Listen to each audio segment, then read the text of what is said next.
So when we say Jews introduced monotheism to the world, I'm not even sure that's true. What we introduce to the world is that God is not an object, he's a someone. And what makes him a someone? He has preferences, he chooses, he has opinion and feeling.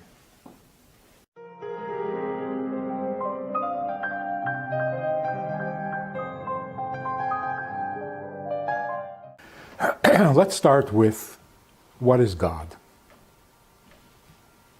which is also strongly connected to what is belief. What does it mean you believe in God?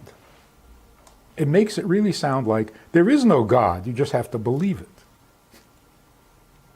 God is a figment of your belief. So if you believe very strongly, then God is very real. If you don't believe, then he's not real. Like people say, I wish I could believe, but I don't.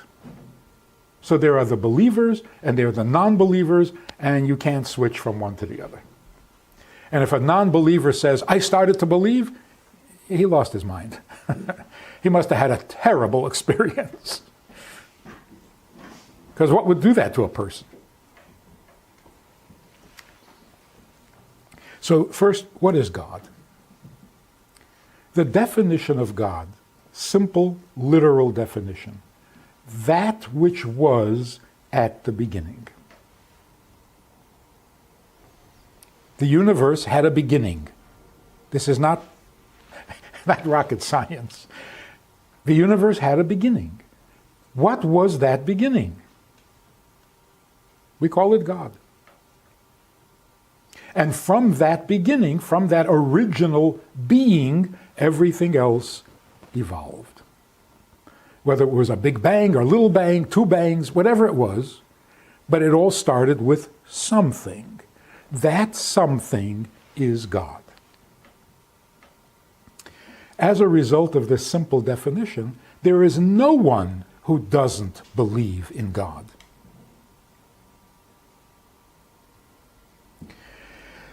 Except people who don't want to think. But the theory of evolution, for example, is a belief in God.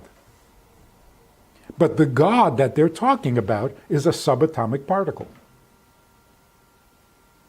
There was a subatomic particle that was eternal, that was there at the beginning, it exploded, and the rest is history. So everyone has a God. Anyone who thinks. What came at the beginning? So there was this atheist, forget his name, he passed away recently, he wrote books. God is not great. What was his name? Hitchens? Hitchens. So he was being interviewed, and the interviewer pressed him. You don't believe in any God? No God at all? Not a Jewish God, not a Christian God, no God at all? And he said, no. He said, then how did it start? And he got annoyed. And he said, I don't have to answer that. Okay? You don't have to answer it. I just thought I'd ask. I'm not forcing you to answer, but do you have an answer? He doesn't have to answer that because that's not part of science. That's silly. It's very much part of science. The whole thing, the whole theory of evolution is trying to figure out origins of the universe. What do you mean that's not part of science? So God is a scientific fact. And we're trying to identify it, trying to pin it down. So if you want to refer to God as it, that's fine. That's legitimate. Now, what is the Jewish concept of God? What do we know about God because of revelation, because of the conversations that Avraham had with God, and Yitzchak had with God, and Yaakov had with God? What do we know about God? Take a look at the laws of idolatry. What constitutes other gods that we're not allowed to worship? or believe in. If I would believe, as some scientists do, that there was this particle, it's not even a subatomic part, it's something, a particle, and that particle contained all the information and all the wisdom and knowledge that designs the universe, that controls the universe, and so on. And from that particle, everything else came to be. Is that idolatry? In simple words, are we supposed to attribute all great intelligence to God and to no one else? And if you attribute great intelligence to something other than God, you're worshiping idols? Like the counterpart to evolution, the theory of evolution, is intelligent design. As if evolution doesn't believe in intelligent design. Evolution means an intelligent evolving of a universe. Nobody denies that there's intelligence. And if you attribute that intelligence to a particle, that's maybe wrong, but it's not idolatry. If you attribute all intelligence to aliens, as some people do, the world was created and designed by aliens. Is that idolatry? No. Intelligence is not unique to God. Then what constitutes idolatry? What constitutes idolatry is volition. To believe that there is a particle that can decide whether it wants to create a world or not, that's idolatry. Because everything in creation is a fixed design. It doesn't have freedom of choice. Only God, the original substance, is totally free to do as he wants. So if you attribute that kind of independent will to anything in creation, that's idolatry. So the Jewish God is the original being who is free to choose, to decide what he wants to do. And he decided to create the world. So why do we refer to God as a he? Not rather than she. Why he rather than it? Because if God chose to create the world, there's a personality there. It's not an it anymore. It's a someone. So that is the insight, the revelation, the contribution that Jewish thought brings to the belief in God. So when we say Jews introduced monotheism to the world, I'm not even sure that's true. What we introduce to the world is that God is not an object, he's a someone. And what makes him a someone? He has preferences, he chooses, he has opinion and feeling. To put it in very simple, because we have to cut it short, God created the world. If you ask most people, what do you mean by God? They'll say, the Creator. Why do we say that? Because that's how the Bible begins. In the beginning, God created. So what do we know about God? He created. Only Jews have the chutzpah to read that verse and say, why? Why did he create the world? What can he possibly gain by creating a world? If he was already God, good enough. What's he missing? And that, I'm predicting the future, that is going to be the question of the future. It's not, is there a God? Of course there's a God.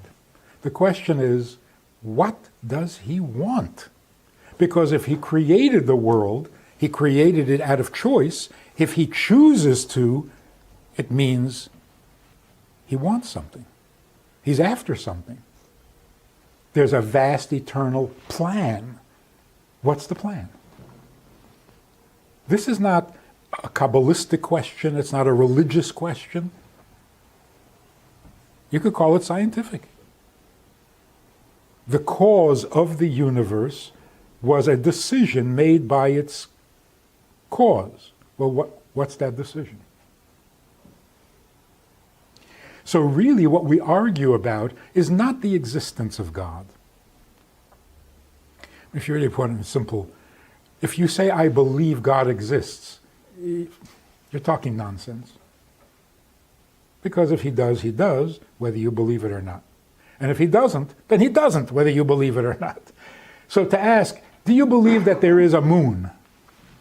It's a silly question. The question is, what does he want? That's a relevant question, and it's a question we've always asked without realizing it. Everybody throughout all of history has always asked, what is the purpose of life? No? Most universal, the most historical. Why are we here? Why are we here? What are you asking? What are you really asking?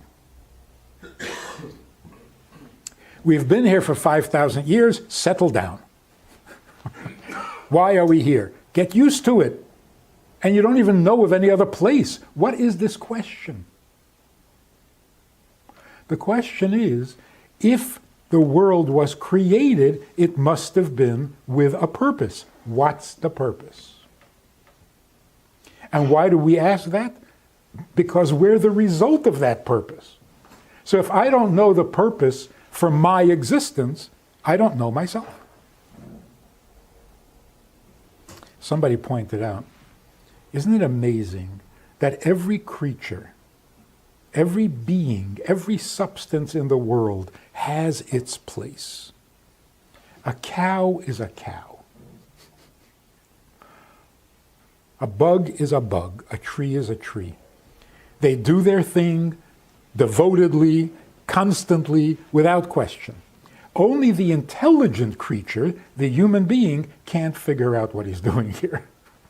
Isn't that amazing? We don't know where we fit. To the point where many people believe that nature is perfect, the world, the universe would be perfect if human beings would just disappear. We're the clutter. We mess everything up. That's pretty sad. So the question of why are we here is really a question of who caused this? Because I didn't. So you know this guy who's suing his parents for giving birth to him without his consent?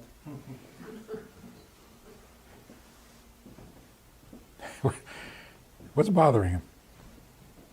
What's his problem? He resents being born?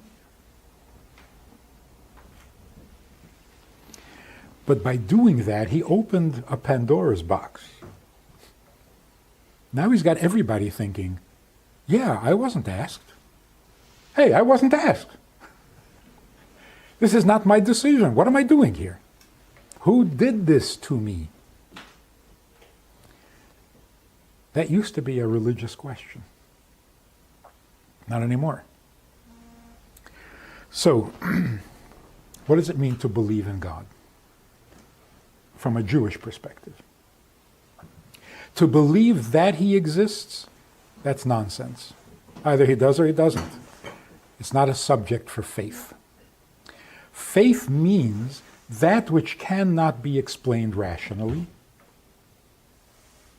Can't, not that we don't have an explanation. It cannot be known, and when we face an issue that cannot be known, we have another tool in our repertoire called faith, with which we can deal, we can handle stuff that the brain cannot. So if you're optimistic, where's that coming from? If you're optimistic, people will say to you, oh, come on, get real. Be realistic. Oh, so optimistic is not real? What, pessimistic is real? They asked this pessimist, can't you think of anything positive to say at all? Nothing positive? He says, yes, yeah, there is something positive. Today is much better than tomorrow is going to be. That's positive thinking. What is it? What is faith in God? Faith in God simply means familiarity. We know He exists, but from a distance, irrelevant to our own existence. Faith means making God familiar. So when somebody asks you, why do you believe in God? And you give him this whole thing about where did the world begin and who created the world, that's not what he's asking. What he's asking is, there is a God. Why do you care? Why are you going to base your life on God? Which is a good question. And it isn't always a rational decision. So your mind will insist that there is a God. Your mind does not insist that you have to serve Him. Your mind will tell you that you are dependent on Him. If He's God, He has the football. If He doesn't want to play, the game is over. So you're dependent on Him. So you have to pray to Him, you have to appease Him, you have to fawn on Him, compliment Him, so that He'll be good to you. That's horrible. Unfortunately, Jewish exposure to that kind of thinking over the centuries, we absorb what the environment gives us. And it became part of Jewish thinking, which is very sad. Here's what Jewish thinking should be. We are not needy and dependent on God. God is the one who is needy, and He is dependent on us. That's faith. Emunah means a familiarity. Like in the Hebrew, the word uman means a craftsman, an expert, somebody who's familiar with. We are familiar with God because God needs us more than we need Him. And that's why commandments, 10 commandments, that translation has ruined everything. As soon as you say God has commandments, He's no longer friendly. He's not the one who's needy. Now you got to watch your step because you violated a commandment. That's not Jewish thinking. Jewish thinking is, when God spoke to us at Mount Sinai, He wasn't telling us what we must do, He's telling us what He must have. The kind of world He needs and the kind of world He envisioned when He created it. So God revealed Himself. That's why it's called revelation at Mount Sinai. If we could get this into our thinking, into our educational system, we need God. If He created us, then who needs whom? How did we become the needy ones when He created us? So, well, don't we need to eat and sleep and drink? So, well, that's how He created us. So this guy who says, I'm suing my parents because they gave birth to me without my consent, he's right. Only you can't blame your parents because they have the same problem. They also were not asked whether they want to be born. So eventually your complaint has to be to God Himself. So you should come to God, and this is so Jewish. You come to God and say, God, you created me with a need to eat. So give me some food. Like this guy says, you gave birth to me, got to pay all my bills. He's right. If he was demanding it from God. And that's why God says, if you follow my commandments, I'll give you, you'll have, you'll be. He's indebted. This is not reward. This is only fair. I created you because I need you this way. Well, if you need me this way, make it work. Give me the bread that I need. Keep me healthy. Otherwise, how can I serve you? So, two things happen when we switch. Who is the needy party here? Religion has used this as a whip. You better be religious because you're so dependent on him. If he's turned off to you, you're in big trouble. You're going to go to hell. It's so not Jewish. And when you hear it from a rabbi, it's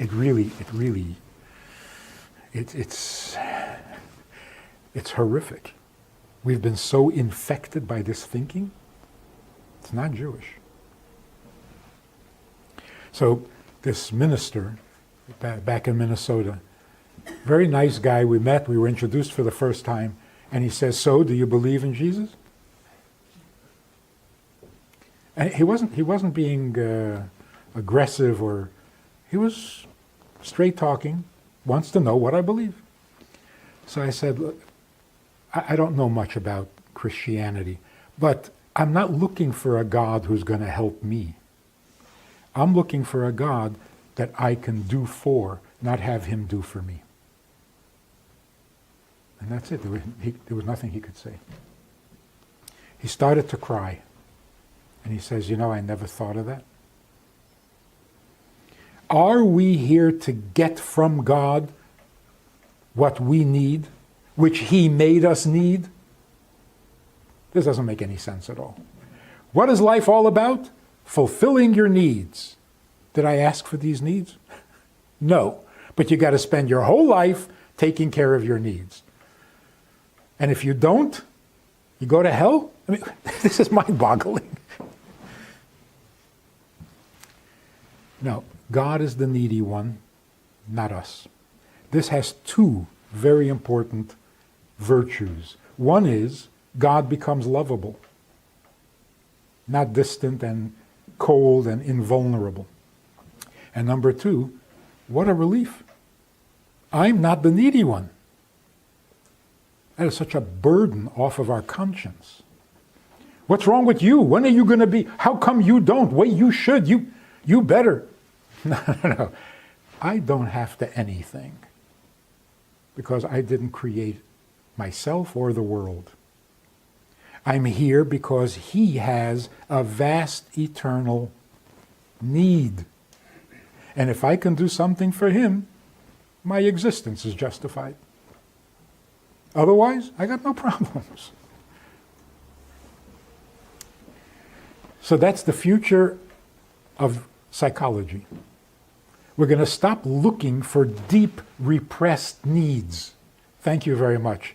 I don't need any more needs. Don't tell me I have more needs than I think I have. Tell me that I don't have any needs because I didn't ask to be born. Now, why am I here makes all the sense in the world. And the only answer to that is, well, ask whoever created you and hope that he had a purpose. Otherwise, we're all in trouble. We're here for nothing.